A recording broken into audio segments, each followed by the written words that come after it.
जिस आम आदमी की महराजुद्दीन मलिक सुबह शाम नारेबाजी करते हैं और बात करते हैं, वो आम आदमी सड़कों पे महराजुद्दीन मलिक की कॉन्स्टिट्यूंसी में अभी मौजूद हूं और ठीक मेरे आप सामने देख रहे होंगे कि बहुत ज्यादा तादाद में लोग आज सुबह से ही धरना प्रदर्शन कर रहे हैं।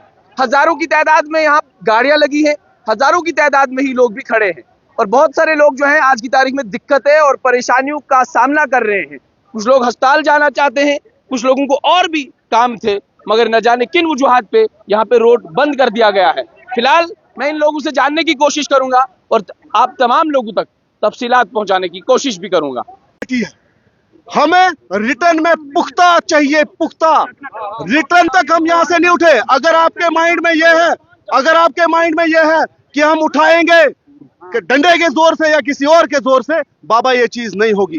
हम ये चीजें बर्दाश्त करके आए हैं, हम ये प्रोटेस्ट ऐसे आंदोलन करके आए हैं।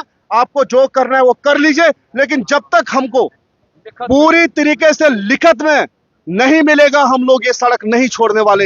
हम लोग यहाँ से नहीं उठेंगे, क्योंकि अब बहुत बर्दाश्त कर लिया हमने इस इलाके के साथ। 16 साल ये लोग खामोश रहे और हमारी एडमिनिस्ट्रेशन 16 साल इनकी बेबसी और लाचारी का मजाक उड़ाती रही, ड्रामा करती रही। जब हमने इनको अमृतपुरा का रोड का जो ही हमने नाम लिया, यही ऑफिसर हमारे फोन काट देते हैं और आज इनको लगता है कि हम उठेंगे। नहीं उठेंगे जब तक आप हमें पुख्ता लिख के नहीं दोगे। हम ये रोड नहीं छोड़ेंगे। हमें गारंटी के साथ आप लिख के दीजिए कि इस रोड का काम आप शुरू कब कर रहे हैं, तब जाके हम इस रोड से उठेंगे।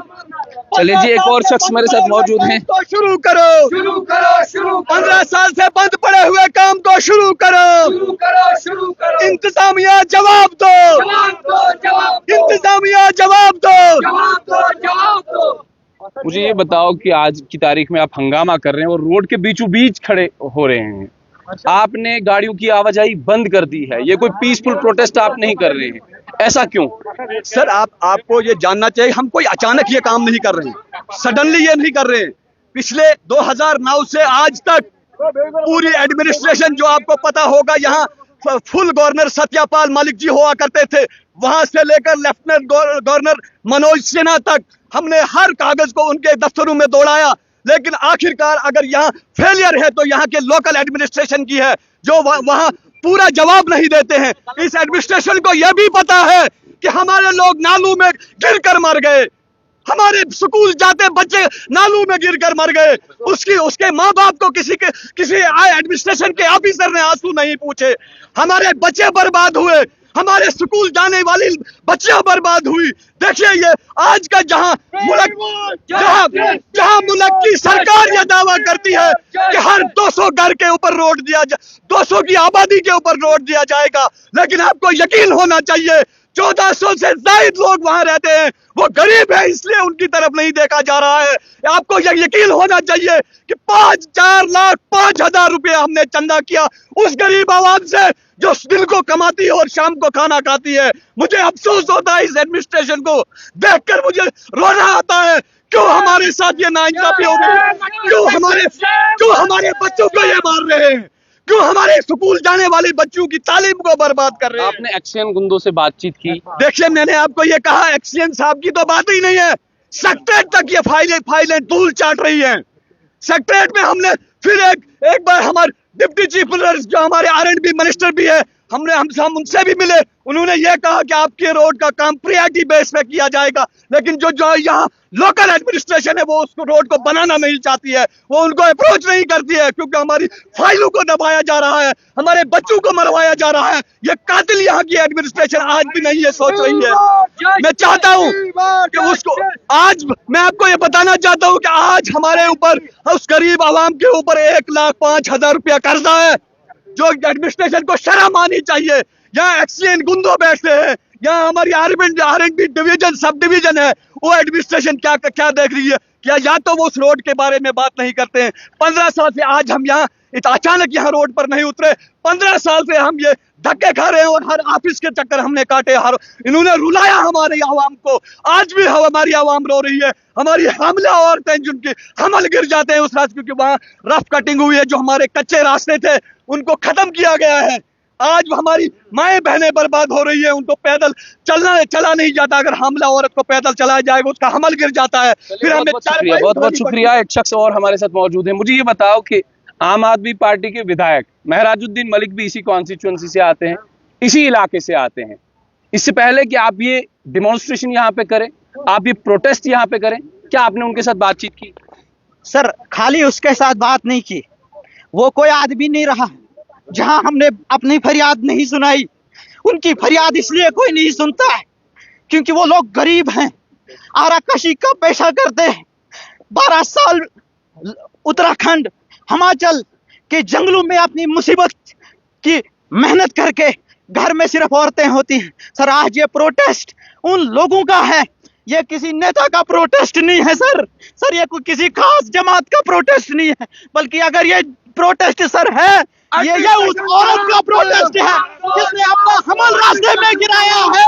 सर ये उस औरत का प्रोटेस्ट है जिसने अपना हमल चलते चलते अस्पताल तक पहुंचते पहुंचते उसने अपना हमल रास्ते में गिराया है। सर ये उस गरीब का प्रोटेस्ट है जिसको ब्लड प्रेशर दो पॉइंट ऊपर होकर रोड पर पहुंचते पहुंचते उसका बैन हेमरेज रास्ते में हो गया है। सर ये उस आदमी का प्रोटेस्ट है जिसको रास्ते अस्पताल जाते जाते उसको आधे रास्ते में उसका हार्ट अटैक हो गया। सर बहुत सी वीडियो है सोशल मीडिया पे फैली हुई है, किसी तक आज तक नजरसानी सर नहीं की। कौन चाहता था आज इस 33-36 डिग्री की गर्मी में सर हम लुक पे बैठे? कौन चाहता है सर, कौन चाहता है? अगर एडमिनिस्ट्रेशन सर, अगर कल से एडमिनिस्ट्रेशन हर एक बंदे को फोन करती थी सर, क्यों नहीं आज तक उन्होंने मसले का हल किया? चाहे इसमें कोई विधायक हो, चाहे इसमें कोई किसी सियासी पार्टी का आदमी हो, सर हमको आज हमारे गांव को आज तक सियासी आखेड़ा बनाया है और अफसरों ने सियासतदानों ने सियासी आखेड़ा बनाया है और एडमिनिस्ट्रेशन ने मजाक बनाया है क्योंकि हमारे लोग गरीब हैं सर, गरीब की लड़ाई है। आप एसडीएम के पास, आप डीसी के पास कितनी बार गए? एसडीएम साहब की जो ताकत थी सर, एसडीएम साहब की जो ताकत थी उसने बहुत कोशिश की। एसडीएम साहब ने हम अपनी डोनेशन करके एसडीएम साहब ने फुल फ्लेज कोऑपरेट किया है, लेकिन सर एक्शन साहब ने उनका कोऑपरेशन नहीं किया। कई बार एसडीएम साहब ने उनके साथ बात करने की कोशिश की हमारे सामने, उन्होंने तरह तरह के बहाने किए सर। एमएलए हम जाते हैं तो बोलते हैं एमएलए का केस है सर, एमएलए जाता है बोलते हैं फॉरेस्ट का केस है, जब कोई दूसरा कोई जाता है तो बोलते हैं 3-4 आदमियों का केस है। सर हमारे साथ आज हमारा इंसाफ है और मेरी लोगों से अपील है, हम ये रोड जो है सबका इंसाफ है, सबको इस रोड का पता है कि हमने कितनी तकलीफें झेली हैं सर हमने कितनी तकलीफें रोड पे पहुंचते पहुंचते 90 डिग्री हमारा गांव जो है 90 डिग्री के जाविये पे खड़ा है सर कोई एडमिनिस्ट्रेटर सिर्फ एसडीएम साहब उधर पहुंचे। इस रोड की टोटल लेंथ कितनी थी और इस रोड का नाम क्या था? इसका कोंड चन्यास अमृतपुरा रोड, इसकी 9 किलोमीटर लेंथ थी, 5 किलोमीटर तक इसकी रफ कटिंग की है सर, जो जहां बड़े बड़े बोल्डर निकले हैं, जमीनों का सत्यानाश किया है सर ये आज हमने उनकी बात के लिए यहाँ प्रोटेस्ट पाया जिनकी एक एक खेत था सर, वो अपनी फसल बोते थे, मिर्चियां पैदा करते थे, सब्जियां पैदा करते थे, लेकिन यहाँ के एडमिनिस्ट्रेशन ने गांव की फलाह बहबूद के लिए उन्होंने शायद ये नहीं दी थी, उन्होंने रोड दी तो उन्होंने वो अपनी सुगाड़ भी बर्बाद की थी। लेकिन 15 साल में आज तक ना उनको वो सुगाड़ रही, ना उनको वो खेत रहे और ना उनको रोड मिली। चलिए बहुत बहुत शुक्रिया। यहाँ पे मलिक साहब हमारे साथ बातचीत करने के लिए मौजूद हैं, इनसे जानने की कोशिश करेंगे कि आखिर 15 साल से ये रोड बंद क्यों पड़ा है और आज तक एडमिनिस्ट्रेशन से इन लोगों ने बातचीत क्यों नहीं की। मलिक साहब मुझे ये बताओ कि आप एक बहुत बड़ा सियासी चेहरा यहाँ के हैं, क्या आपने किसी से आज तक बातचीत की, आपने एडमिनिस्ट्रेशन से बातचीत की? अगर बातचीत की तो काम क्यों नहीं हुआ?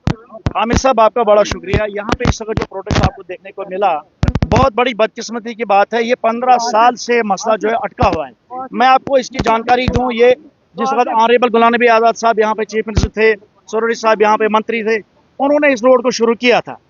इसमें 2 रोड थे, हमारे पिंगल एरिया के 2 प्रोजेक्ट थे, एक हानू तलोड़ा रोड और एक चन्यास टू अमृतपुरा। उस वक्त काम शुरू हुआ, कहीं रफ कटिंग की, कहीं डायरेक्ट इनडायरेक्ट, इन्होंने काफी ऊपर तक लोगों की जमीनें काटी। जब जमीनें काटी और उस वक्त क्या एक्सचेंज की, या मैं एडमिशन की गलती बताऊं, जिन ठेकेदारों ने बगैर अलॉटमेंट के वहां पे कटाई की, अर्थवर्क कर दिया। लोगों को अब क्या जानकारी थी, ये अलाइनमेंट में है या नहीं है, किसका मकान है किसका नहीं है। काम चलता गया ऊपर तक। जब पेमेंट की बारी आई तो पेमेंट पे कई लोगों ने इसको सियासी अखाड़ा बनाया। इन्होंने कहा हम इंक्वायरी करेंगे, तब तक कोई पेमेंट नहीं होनी चाहिए। और यहाँ पे जो डीडीसी उस वक्त महराज मलिक था, उसने इसको विजिलेंस इंक्वायरी करवाने का फैसला किया। जिस वक्त कागज ऊपर गया, फिर एडमिनिस्ट्रेशन भी ढीली रही, वो कागज भी बीच में आड़ बन गया। और टिल डेट जो भी इलेक्शन में लीडर जाता है वो इनको वहां वादे करता है, वादे करके वापस आ जाते हैं। लोगों की डिमांड जो है ये 100% सही है। उस रोड ये बात भी हकाइक पर मबनी है कि जिस तरीके से ये लोग क्लेम कर रहे हैं कि हमने चंदा करके रोड तामीर किया है, स्नो क्लियरेंस की है। जी। इस रोड के लिए मैंने खुद अपना चंदा दिया है। इस रोड के लिए मैंने खुद अपना चंदा दिया है। इस रोड के लिए वानी साहब मैंने खुद चंदा दिया और लोगों ने भी चंदा दिया। हम इन लोगों की इस भावना के बिल्कुल साथ हैं।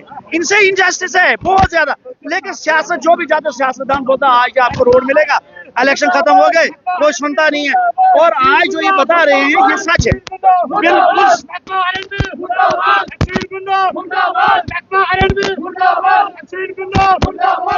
जिस वक्त जिसके लिए पैसा आया स्टेट सेक्टर में पैसा आया, पैसा पहुंचा 70-80 लाख रुपया। यहाँ की एडमिनिस्ट्रेशन ने कागज फिर सही नहीं बनाए, पैसे वापस चले गए। तो ये जेन्युइन एक ही रोड नहीं। वानी साहब हमारी गुजारिश है, आज एक रोड का प्रोटेस्ट हुआ, कल हमारी रोड का होगा, परसों चिल्ली का होगा। हमारी कॉन्स्टिट्यूंसी आज की डेट में खत्म है। हमारी कॉन्स्टिट्यूंसी में कोई काम नहीं हो रहा है। हमारी कॉन्स्टिट्यूंसी में प्रोटेस्ट के अलावा कोई काम ही नहीं हो रहा है। एडमिनिस्ट्रेशन सोई है, हायर अथॉरिटी जो भी है, उन्होंने यहाँ पे लोगों को बेवकूफ बनाने का फैसला किया है। हम गुजारिश करते हैं कि एडमिनिस्ट्रेशन को या तो एमएलए का सुनो या लोगों का सुनो। लोगों को इंसाफ नहीं मिल रहा है, इसलिए जो आज का प्रोटेस्ट है बहुत अच्छा और जरूरी है।